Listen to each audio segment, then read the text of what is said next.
Everyone, welcome to my channel. Please don't forget to turn on your notification bell, likes, and subscribe.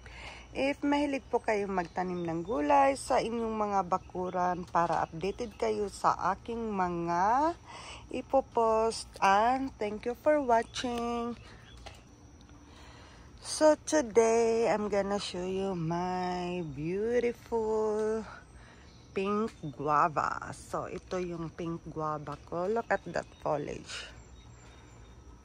Yung dahon niya, so healthy and gorgeous. And marami siyang bunga.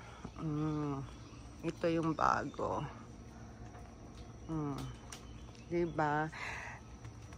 Sa paso lang siya. And then, pag winter, of course, ipapasok ko siya sa loob. So, this one is ready to harvest na. Dalawa sila. Iha-harvest natin too. Pero, isa lang muna. Tomorrow na yan kasi di ko kayang kainin yung dalawa. But anyways, tingnan natin kung ano ang itsura ng loob. Oh my God, ganito yung itsura niya.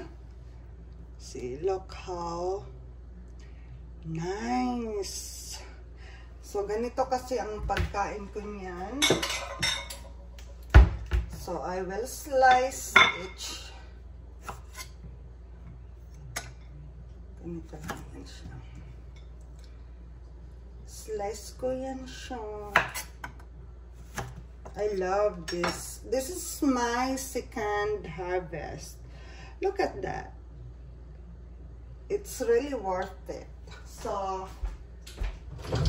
the way I eat my guava, so I sparkle with salt, just a little bit. Sparkle.